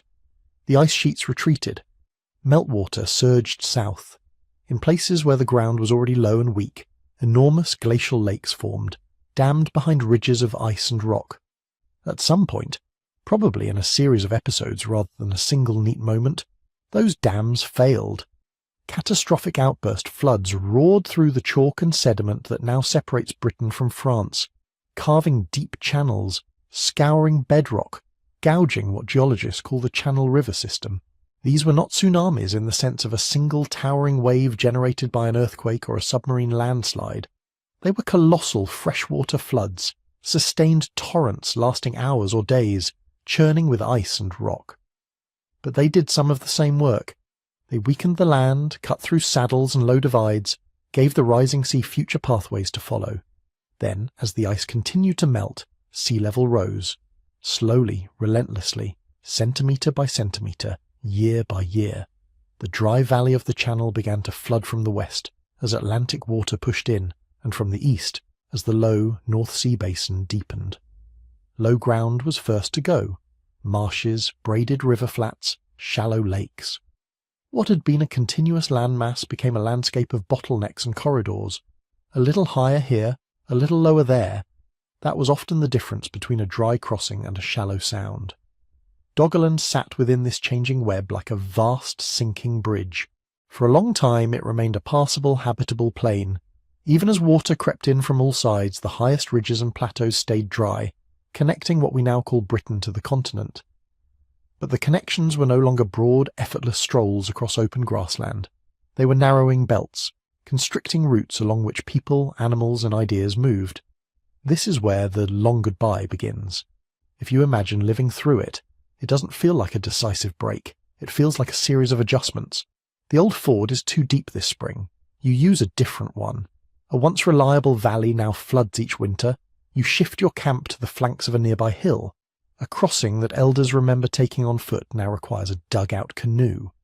People still move, still visit relatives across the water, but the meaning of a cross is changing. By about 8,500 years ago, the English Channel as a recognisable seaway already existed in some form. Most researchers think that by then southern Britain was effectively, if not absolutely, insular, cut off from the continent by salt water deep enough that normal casual foot traffic was no longer possible. You could cross in a boat, and people almost certainly did, but you could not just walk. In the north, the story lagged behind. Between southern Britain and what is now Denmark, the Doggerland uplands still rose above the water. To the west, what would become the eastern coast of Scotland and England. To the east, the low shores of Jutland and northern Germany. Between them, an increasingly broken set of ridges, bars and shallows that might, at certain tides or seasons, have joined into tenuous causeways. These were the last threads. Sea level rise was already thinning them. Each century a little more ground vanished. Each storm season a little more erosion worked at the margins. Even without the Storegga slide, sometime in the millennia after the last glacial maximum, those threads were going to snap. The physics is inescapable. Add water to the oceans and lowland drowns. So did one single wave create Britain? Probably not in the strict mechanistic way that phrase suggests. The island we know was the end result of multiple processes at different timescales. Slow thermal expansion and melting ice, sudden flood pulses through the channel, countless storms chewing at cliffs and shorelines. The Storegga tsunami was one of those processes, but it arrived in a landscape already undermined, already on the brink of fragmentation. What it could do, and what it likely did, was accelerate local changes that were poised to happen anyway. Picture a shallow corridor, a broad tidal flat only a metre or two above average high tide, used as a crossing in dry seasons, backed by peat bogs and low woodland. The sea has been working on it for centuries. Channels are incising, pools are forming, but at low water adults can still pick their way across, maybe carrying children, maybe pushing a canoe loaded with goods. Into that setting, send a wall of water several meters high. The physics we talked about earlier still applies. When a tsunami rushes over a low plain, its energy is spent not just in depth, but in distance. It pushes inland, slows, and then draws back with immense force, taking everything loose with it. Soil, peat, the thin skin of plant roots that were holding the edge together, they are all vulnerable. In such places, the Storegga wave could have done more than drown people. It could have stripped away stabilizing vegetation, ripped open new channels, deepened shallow swales into permanent inlets. It could have turned a marginal, seasonally passable corridor into a laced network of saltwater tongues and sandbars that, even once the sea calmed, never quite closed again. The tsunami, arriving when sea level was already high and still rising, would have nudged the system forward. A crossing that might have remained usable, just barely, for another few centuries might have become untrustworthy or impossible after a single day of catastrophic retreat and re-inundation. From the perspective of the people living there, the distinction between caused and hastened is mostly academic. If your grandparent could once in their youth walk to the far side of a broad marsh, and you now face a deep shifting channel where that path used to be, your world has changed. If the place your kin always camped at the narrowest part of the crossing is now a shoal that vanishes at high tide, your world has changed. Whether that transformation took 20 years or 200, whether one giant wave did most of the cutting or just the last part, the practical outcome is the same. The line between over there and over here has thickened. This is the nuance behind the headline claim. To say that a single wave created Britain is a poetic shorthand. It captures something emotionally true, the idea of suddenness, of a night when the sea rewrites the map, but it risks flattening a long, complicated story into a single dramatic moment. Geologically, Britain's island status is the consequence of prolonged sea level rise and repeated erosive events, with Storegga as one powerful chapter among several. Humanly, the separation was experienced not as an instantaneous creation, but as a drawn-out reorientation toward water. Because as the gaps widened, journeys changed. Where once you might have walked to visit allies, now you needed a boat, more planning, better weather. A trip that had been part of a seasonal loop became a special undertaking. That shift alone can rewire societies. Boats require maintenance, timber, pitch, skilled labour.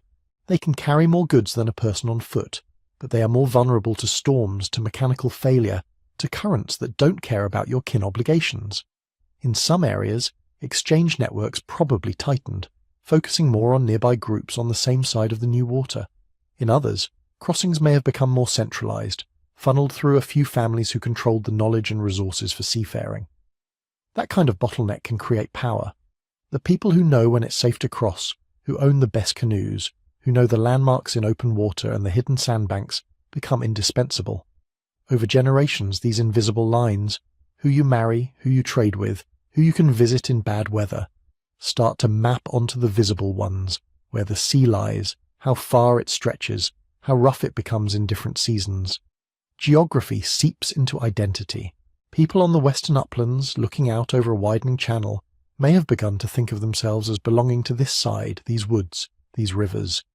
People on the opposite shore in what is now northern France or Belgium would have been doing something similar, their own sense of us shaped by subtly different coastlines and horizons. Around the shrinking margins of Doggerland, groups who still remembered older pathways would, with each passing generation, feel the pull of those memories against the facts of the water.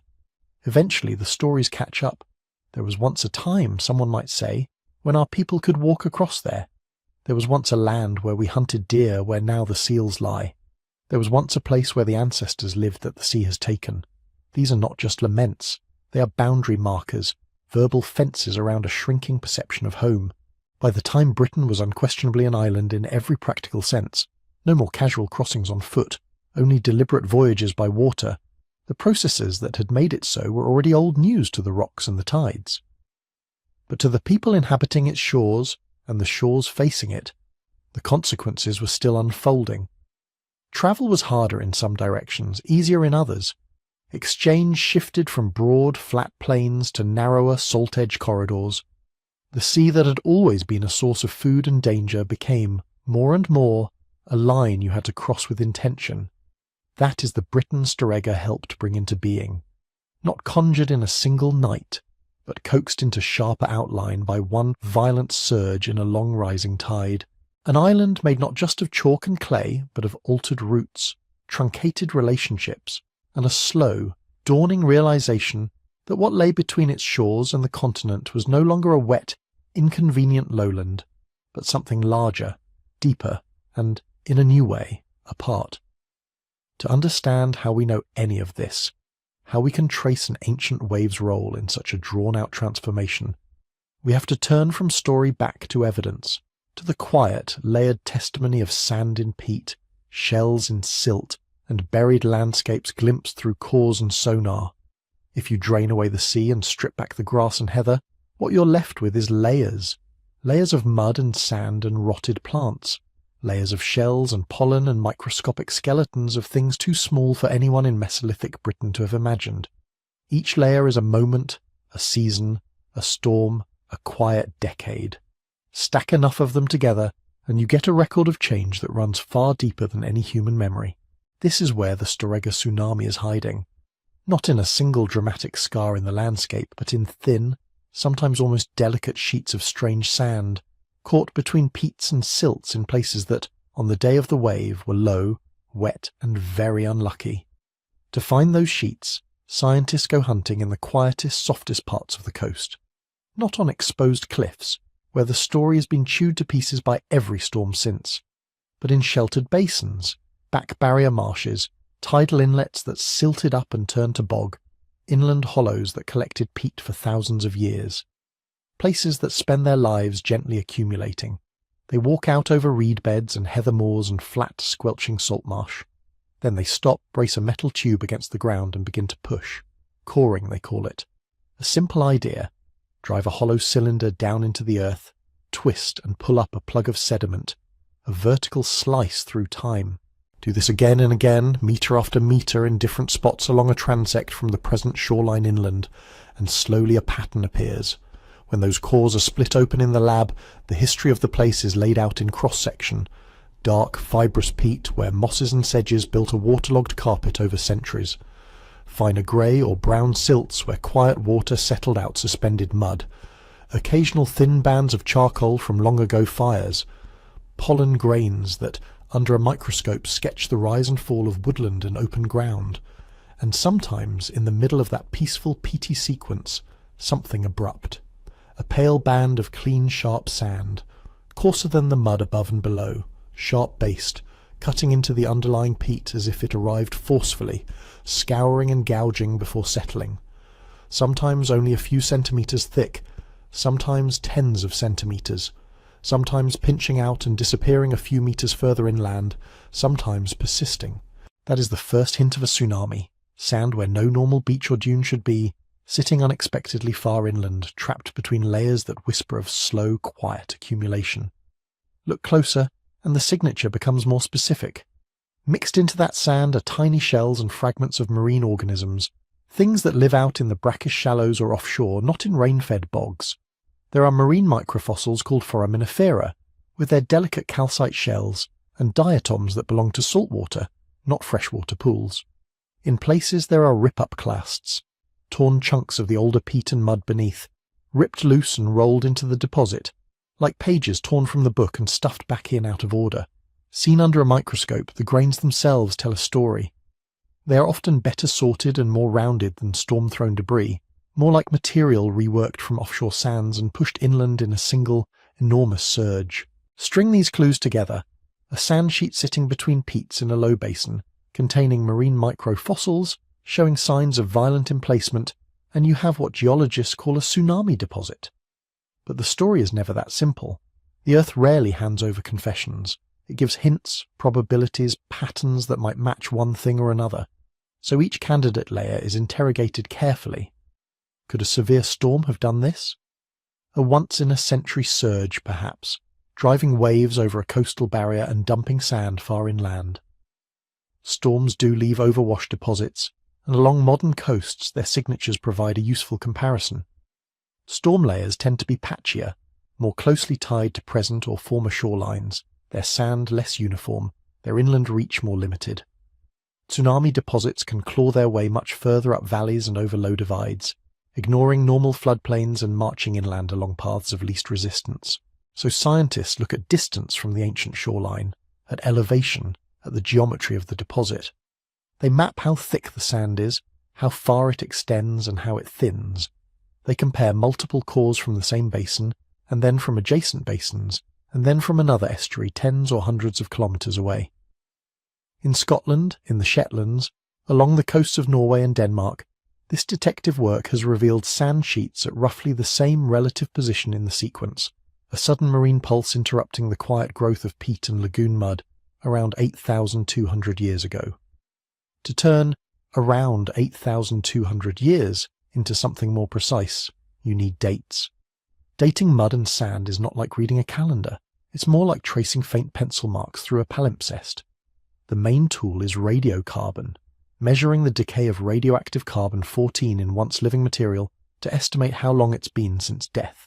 In these cores, that usually means bits of plant, leaves, twigs, seeds, or the organic matter that makes up the peat itself. Scientists take samples just below the sand layer and just above it, and sometimes from within it if there are shredded plant fragments. They send them off to radiocarbon labs, which return ages in ranges, not a specific year, but a span of decades, or sometimes centuries, within which the true age likely falls. Even that isn't straightforward. Marine organisms can appear artificially old because the ocean's carbon reservoir lags behind the atmosphere. This is the reservoir effect. If a bit of seaweed or shell gets mixed into the deposit, its radiocarbon age might mislead. Disturbed layers, where burrowing animals, roots, or later flooding have jumbled the sequence, can also confuse things, moving older material upward or younger material downward. So dates are cross-checked. Multiple samples are taken from closely spaced levels. Outliers, ages that don't fit the stratigraphic order, are flagged and sometimes discarded if there's a good reason to suspect contamination. Calibration curves, built from tree rings and other records, convert raw radiocarbon years into calendar years, adding another layer of probability. When this careful work is done across many sites, a pattern emerges. The anomalous sand sheets in Scottish and Norwegian basins consistently fall in the window of roughly 8,200 years ago, within the uncertainties of radiocarbon, close enough in time to plausibly represent a single regional event. But plausibly is not the same as certainly, and geology rarely deals in certainties. To test the tsunami interpretation further, researchers turn to another tool, models. Numerical models take what we think we know about the Storegga slide, its approximate size, depth and shape on the Norwegian margin, and use the physics of water waves to simulate what kind of tsunami it would generate. They propagate that wave across digital reconstructions of the ancient seafloor and coastline, accounting for the lower sea levels of the time, the different shapes of bays and inlets, the presence of Doggerland's still emergent uplands. These simulations spit out maps, how high the wave might have been in various places, how far inland it might have reached, how many pulses might have arrived as the seafloor oscillated and the wave reflected off distant shoals. Then those modelled patterns are compared to the actual deposits. If the model says a 3 to 5 metre wave should have penetrated up a particular estuary and flooded basins up to 10 metres above contemporary sea level, and the highest tsunami sand sheet in those basins is found at roughly that elevation, that's a good sign. If the model predicts little or no inundation in a sheltered corner, and no sand sheet is found there, that absence becomes its own quiet confirmation. Where model and sediment disagree, it's a prompt to rethink both. Perhaps the slide was larger or smaller than assumed. Perhaps local topography has been misreconstructed. Perhaps in that particular basin, what was taken for a tsunami layer really is an extreme storm overwash, or a shift in a river channel, or something else entirely. This is where the debates live, in the messy overlaps between possibilities. Some researchers point to grain-sized distributions or sedimentary structures they feel are more characteristic of storm action than tsunamis. Others note the broad regional synchronicity of the deposits and their inland reach, which suggests something rarer and more powerful than weather. In a few locations, what was once confidently labelled a Storegga tsunami layer has, after more detailed work, been reinterpreted. Elsewhere, new cores have strengthened the case. The picture that emerges is not of unanimous agreement, but of converging lines of evidence. A gigantic submarine slide off Norway whose age matches the deposits, a widespread layer of marine sand intruding into inland peats across the North Atlantic margins at about the same time, grain-scale features, microfossils and rip-up clasts pointing to rapid, energetic inundation. Models that, while imperfect, show that a slide of Storegga's size could indeed send waves into those very estuaries, to those very elevations. From all of this, scientists build their conclusions, but they do so with a kind of disciplined humility. They will say that a tsunami associated with the Storegga slide almost certainly struck the coasts around the North Sea about 8,200 years ago. They will say that the sand sheets are best explained by that event. They will estimate run-up heights, inundation distances, and likely low-lying corridors that were scoured or drowned. But they will also keep a margin of doubt. They acknowledge that radiocarbon ranges overlap, that reservoir effects can blur the exact timing. They note that not every anomalous sand layer in every core is securely tied to Storegga, and that some may record older or younger, more local events. They admit that our reconstructions of ancient coastlines and water depths carry their own uncertainties, so modelled wave heights come with error bars. In that sense, the reconstruction of this 8,200-year-old disaster is itself like the landscape it describes, made of firm ground and soft edges, of solid ridges of evidence connected by marshy spans of inference and probability. Yet even with all those caveats, the broad outline is compelling. A slide in the deep, a series of waves hammering into a coast already made fragile by rising seas, sand torn from offshore bars and driven into inland basins, pinned forever between peats that remember calmer times before and after. In those quiet cores, in the faint glow of lab lights, the night the sea rewrote the map is still there, reduced to a few centimetres of sediment but no less real. From this kind of evidence we can begin to ask questions not just about water and land, but about people. What did it mean to have your marsh suddenly salted, your crossing turned to a channel, your familiar lowland stripped to bare sand? How might such an event echo in stories, in taboos, in the way later generations talked about the sea's hunger for land? To trace those echoes, we have to step from geology into memory, and from memory into myth. Human memory is short. Human stories are not. If you live in a small foraging band, you might personally remember 30, 40, maybe 50 years of weather and water. Your parents and elders might carry another 30 or 40 beyond that, in fading recollections of when the bog was wetter, or before the salt came in. But stories, if they matter enough, can stretch far further than that. They can cross the gap between lifetimes. Now imagine that you grew up in a place where the sea had, within the last few generations, done something no one alive had ever seen before. Maybe you were a child when the wave came. Maybe you only heard about it. The details would blur quickly. The exact year, the exact height, the exact shape of the coastline before and after, those would dissolve. What might remain are simpler impressions. The place where people used to camp that is now always wet. The path that is now a channel. The old trees out beyond the waves, visible only at the very lowest tides, their stumps like dark teeth in the surf. You might not talk about Storegga or tsunamis or continental shelves. You would talk about a night, or a storm, or a time when the sea came further than it ought. If that meant deaths, disappearances, abrupt uprootings, then the story might be sharpened by grief.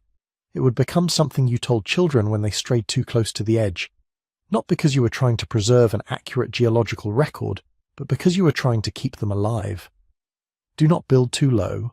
Do not sleep where the old people died. The sea remembers the way in. This is how events become taboos, and taboos become myths. The idea that flood stories might carry traces of real, ancient drownings is an attractive one. It lends our oldest tales a kind of extra weight, a secret double life as history in disguise. And across the world, in many coastal cultures, there are recurring themes that look uncannily like memories of rising water. There are stories of cities that sank in a single night, stories of green fields and forests now lying under the waves, stories of people who angered the sea, or the gods of the sea, and were punished with sudden inundation. In northwestern Europe, long after Doggerland vanished beneath the waves, later peoples began to tell their own versions of sunken lands. Off the coasts of Wales and Cornwall, there are medieval and early modern tales of fertile lowlands now drowned. Cantra Gwaelod, the Lowland Hundred, supposedly lost when a negligent gatekeeper failed to close the sea gates. Lyonesse, a fabled land between Cornwall and the Isles of Scilly, said to have harboured churches whose bells can still be heard beneath the waves on quiet nights. Around the southern North Sea, later Dutch and German traditions speak of lands claimed by catastrophic floods, of churches swallowed, of farms erased. In Brittany there is Caerys, the wicked city overwhelmed by the ocean. In Scandinavian sagas and legends there are shifting shores, vanished farms, coasts that creep and bite. None of these stories mention Doggerland. None describe a single wave 8,200 years ago. Their written forms are thousands of years younger than the Storegga slide, layered over by later storm surges, medieval sea walls, and very human moral lessons about pride and negligence. And yet the pattern, the fascination with land beneath the sea, feels familiar. Part of this is simply geography. Wherever human beings live by coasts, they notice that shorelines move. In estuaries and deltas, the land may advance and retreat over the course of a single lifetime. Storms chew away dunes, rivers build sandbars, headlands slump into the surf. A century of erosion can turn farmland into salt marsh, and another century of sedimentation can turn that marsh into dry meadow again. In low-lying countries like the Netherlands, the struggle between sea and polder has been obvious for as long as anyone has been there to watch. You do not need a once-in-10,000 years tsunami to gain a sense that the sea is hungry. What makes the early Holocene special, though, is the speed of the baseline change underneath all the local fluctuations. From around 11,700 years ago through to the time of Storegga and beyond, Global sea levels were rising rapidly as the last great ice sheets melted. In some places around the North Sea, shorelines were retreating inland by tens of meters a year. A person could see, over the span of their life, the sea permanently claiming places that had once been dry. If you grew up on Doggerland's western flats, you might have heard your elders talk about hunting grounds out there, beyond the low grey line of the horizon, where there were once reindeer or aurochs, or good stands of hazel. For you, those grounds would already be gone. Within a few generations, the maps in people's heads would need constant updating. Crossings that were once simple low-tide walks would become risky wades, then boat passages, then open water. Islands would form and fragment. What had been a broad plain would turn, piece by piece, into a broken archipelago. That creeping, relentless drowning was a much bigger factor in Doggerland's story than any single wave. The Storegga tsunami was spectacular, but it rode on top of a long rising tide of meltwater. The plain it attacked was already under pressure, already shrinking. The people who lived there had, for centuries or longer, been adapting to a world where water was gaining on them. Still, a sudden disaster has a different emotional flavour than a slow loss. The regular march of high tides inching a little further each year might be noticed with resigned shrugs. A single terrifying surge that blitzes inland, scours campsites, strands fish far from any pool, that would demand an explanation. Human beings are very good at explaining things with stories. Maybe your people say that a giant under the sea rolled over in his sleep and sloshed the water. Maybe they say that someone offended the spirits of a river, and the river called the ocean in as an ally. Maybe they say nothing at all, and simply avoid the lowest ground from then on, their silence and caution becoming its own kind of memory. Over hundreds of years, the literal details would fade. There would be no dates, no named submarine canyon, no notion that this wave came from the far Norwegian margin. There would only be impressions, a sense that the sea once jumped, a warning that it could, in theory, do so again. From our perspective, thousands of years later, it is tempting to go hunting through myths for that moment. To hear the story of a drowned realm and say, "Ah, that must be Doggerland." To read of a great deluge and wonder, was that the Storegga wave? But this is where responsible speculation has to slow itself down. There are several problems. First, myth is not a tape recording. By the time a story reaches written form, in a medieval chronicle, a 19th century folklore collection, a modern retelling, it has already passed through countless minds, each adding, trimming, reinterpreting. Moral lessons are glued on. Religious imagery is updated. Characters are swapped out. 2 or 3 older stories may be stitched together into one. Second, similar landscapes inspire similar tales. If you live in a delta prone to storm surges, you will likely have flood myths whether or not any ancient tsunami ever reached you. If you build on a sand spit that occasionally overwashes in big storms, you will sooner or later tell stories about that vulnerability. Sunken cities, lost coasts and wrathful waters are almost universal because the underlying experiences are common. Third, the timescales are mismatched. Most of the flood traditions we can actually date in writing are a few hundred to a few thousand years old at most. The event we are talking about, the Storegga slide, is over 8,000 years in the past. Could an oral memory persist that long with any continuous specific connection? We simply don't know. Some researchers point to examples of indigenous Australian stories that seem to recall sea level rise events from several thousand years ago, describing now submerged coastal plains and islands. If those connections are real, and there is serious debate about how tight they are, they suggest that oral traditions can, under some conditions, preserve echoes of ancient environmental change far longer than written history has existed. But can is not always do.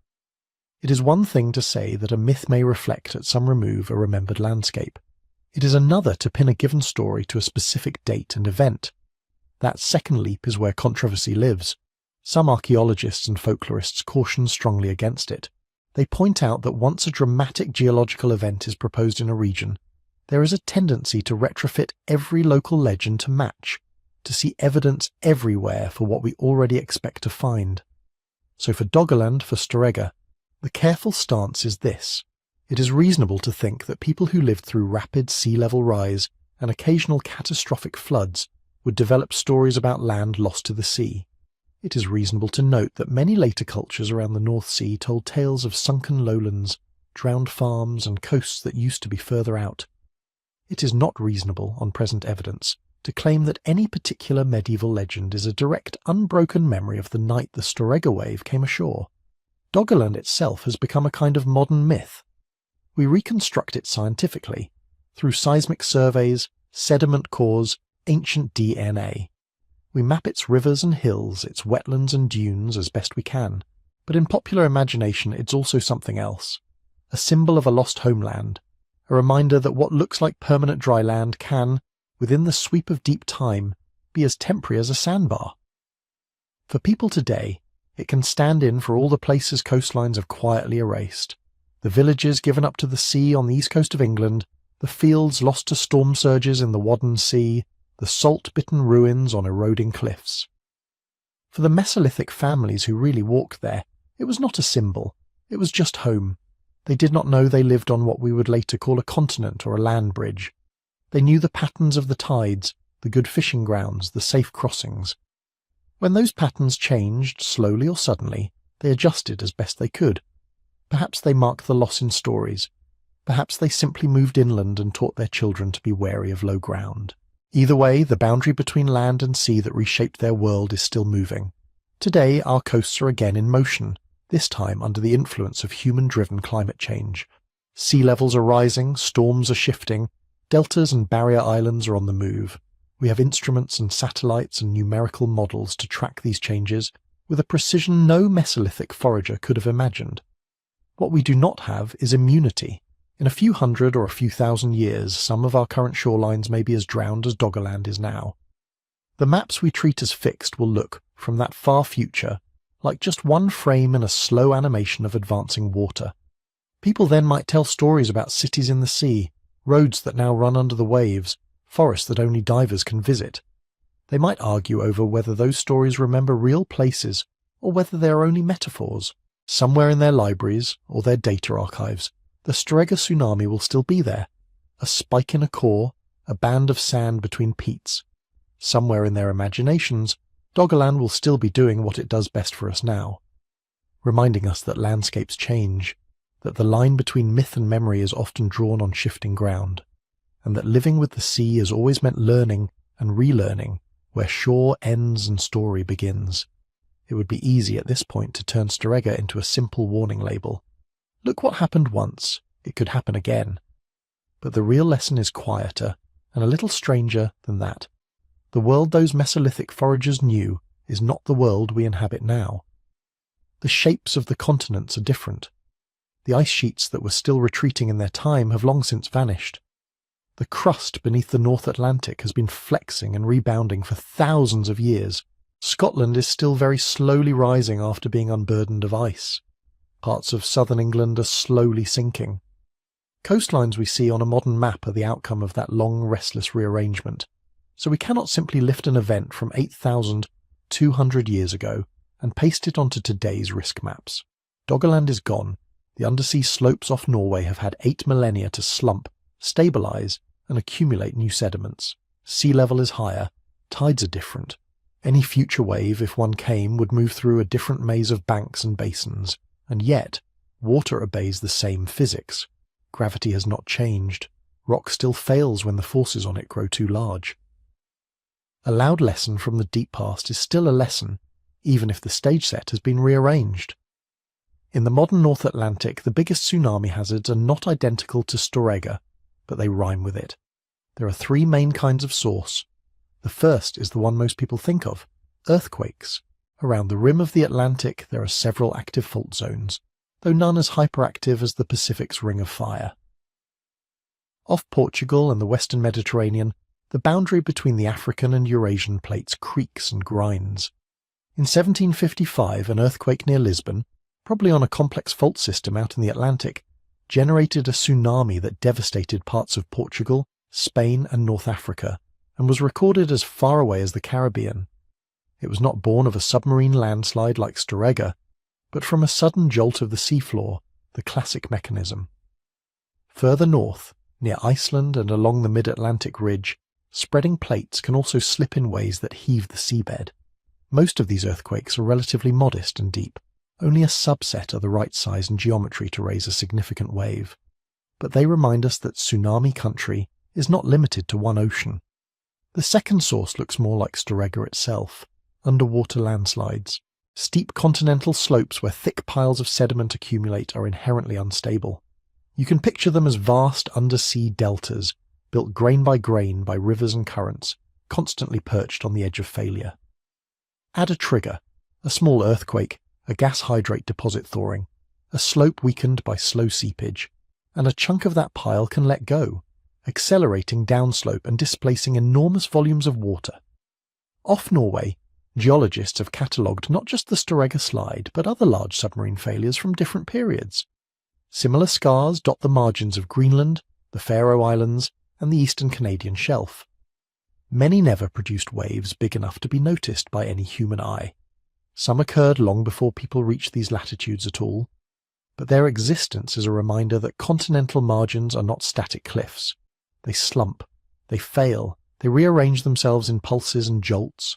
The third source is more local, but no less important for certain communities. Smaller slides and collapses in fjords and steep coastal inlets. In Norway itself, in Alaska, in western Greenland, there have been recent tragedies where a collapse of rock or sediment into a confined bay has thrown up waves tens of meters high. Disastrous for the settlements on those narrow strips of shore, but barely registering beyond the next headland. These are not global tsunamis. They're fiercely local punches. From a hazard point of view, though, they matter a great deal to the people who live there. All of these processes, earthquakes, landslides, rockfalls, are natural and have been operating for as long as there have been oceans and continents. What changes over time is where people choose to build. This is where the Storegga story becomes relevant in a way that goes beyond pure geology. When scientists drill cores in Scottish peat bogs and find that thin sheet of sand that does not belong there, they are not just satisfying curiosity, they are expanding the long memory of the coast. A single lifetime's experience tells you about the worst storm you've personally seen, the highest surge that left a watermark on your wall, the year when the dunes bit deepest into the village. A handful of lifetimes, linked by stories, might stretch that memory back a couple of centuries. But sediment can remember far longer storms. Rock can remember much older waves.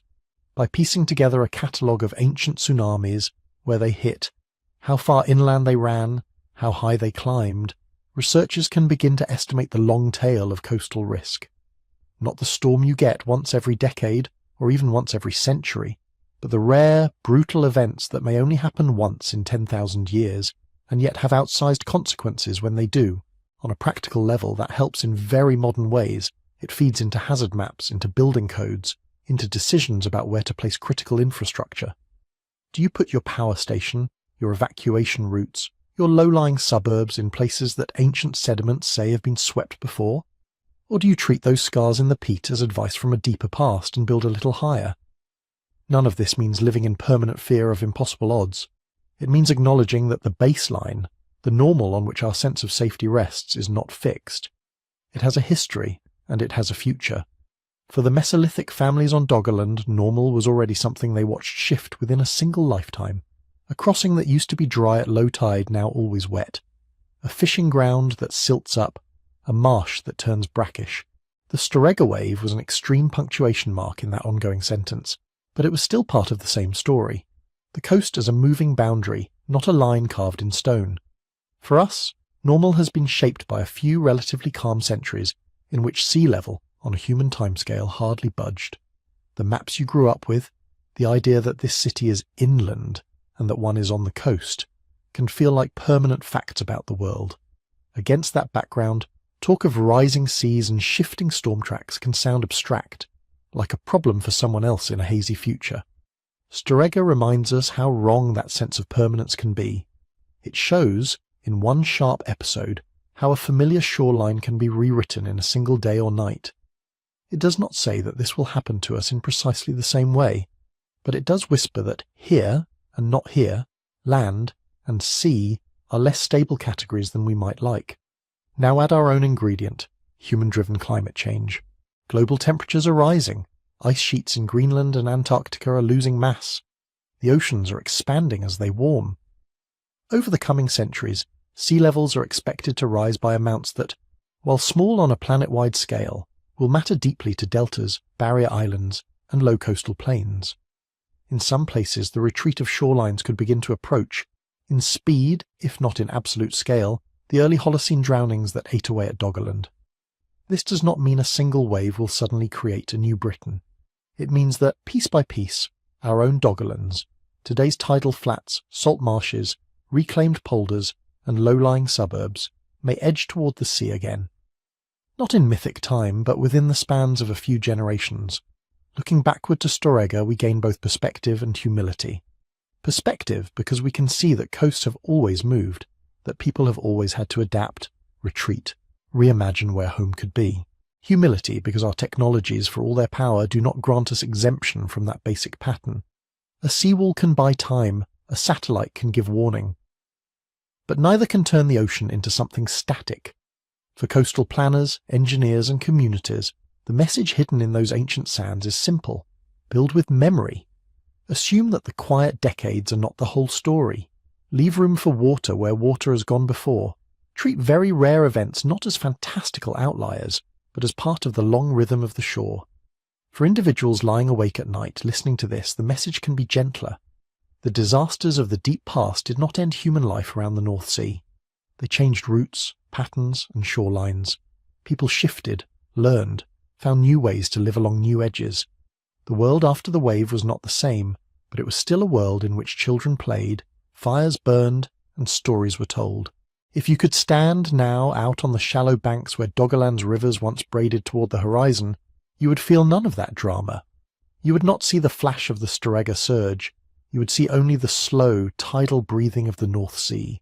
Water thick with plankton, sand ripples marching along the bottom, currents curling around the ghosts of buried dunes. Twice a day the tide would flow over places where red deer once grazed, where hazelnuts were cracked beside small smoky hearths. Twice a day it would slide back, leaving only the muted shapes of waves on the surface.